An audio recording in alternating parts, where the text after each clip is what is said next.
Hey everybody, so today I'm going to actually show you how I painted this base of Barbarian Men for Warband.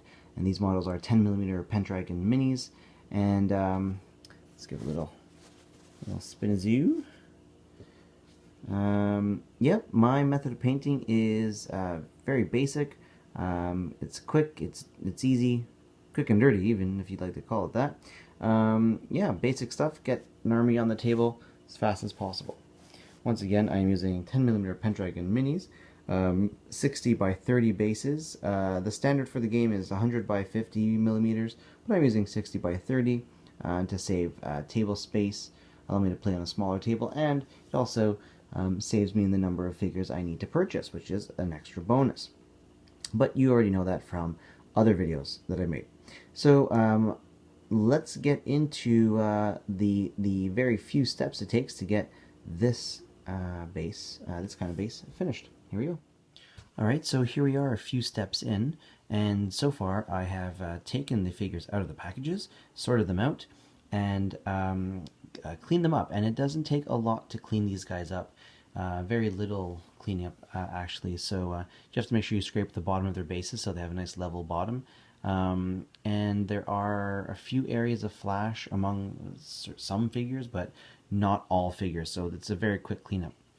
Then I'll glue them on the base, and there are 8 figures to a base for these guys, and just scatter them around the base so they're nice and even, but they're not not structured and regimented. These guys are just all haphazardly around, which looks good.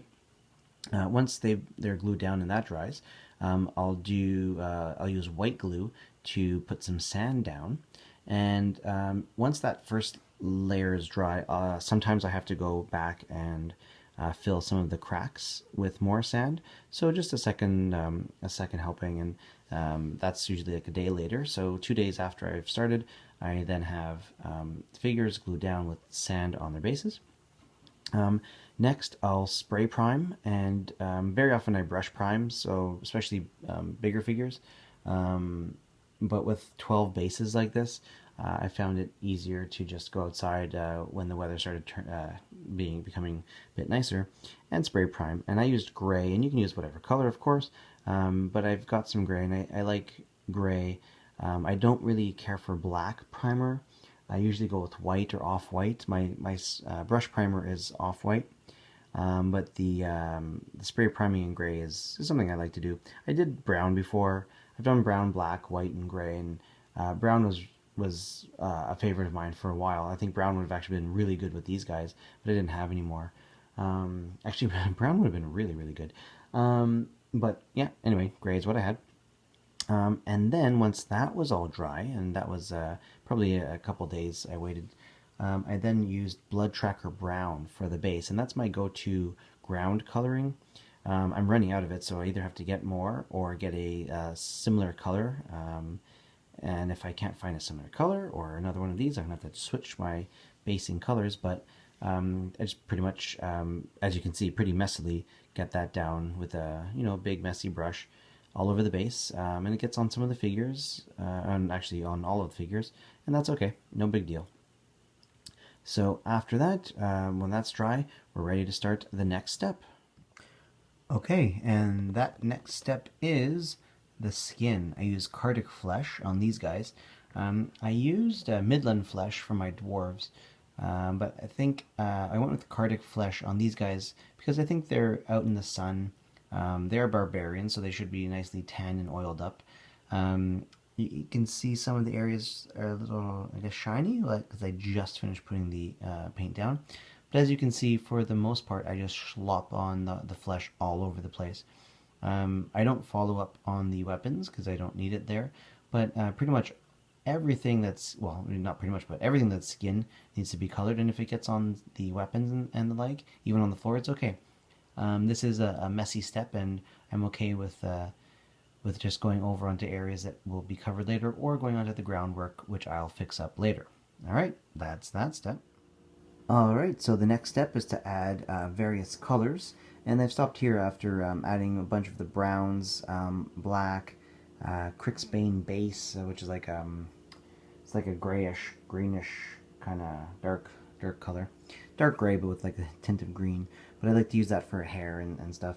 So you can see I've used different browns for the different different things. This one blonde dude that's holding the banner, that's new for the barbarians. There's no one else that's blonde. I've actually only used that rucksack tan, which is normally a favorite color of mine. I've only used it a few times in this army so far, and I mean like maybe on 3 different figures out of the whole army. So that's pretty cool. All right, so that's the browns and stuff. Because you can see, pretty sloppy here and there, but not the next step, but the step after. We'll take care of that. So let's see what's next. All right, so we're nearing the end here. As you can see, I've now added the wood color and the metal color. And for the wood, I've done it a little different than I normally do. With almost every mini I've painted in the last couple of years, I've used Guncore Brown as my wood color. For these barbarians, because they had so many other browns, I chose to do a different color, and I went with Jackbone for all of the browns. And I mean like everything.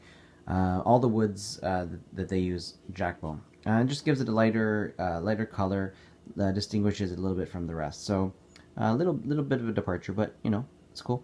And then Pig Iron for the metals, and again, all the metals are silver. So I went a lot simpler with these barbarians than I did with the other 2 armies that I've painted.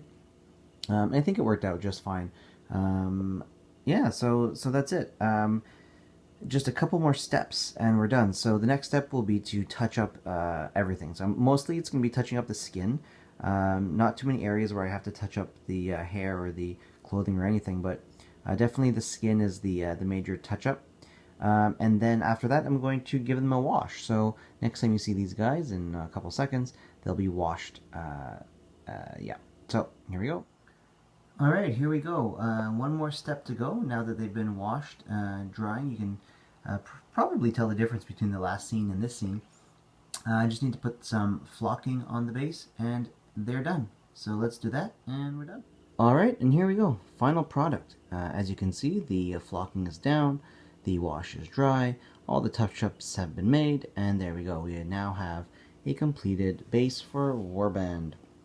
Now, once again, I've used a very simple method of painting, very basic colors, splash of wash, a little bit of flocking, and that's all there is. And really, with these 10mm figures that are really well sculpted, that's all it takes for them to look good on the tabletop. Up close, they're definitely nothing special, but from afar, you know, on the tabletop, they look really good. They're well defined.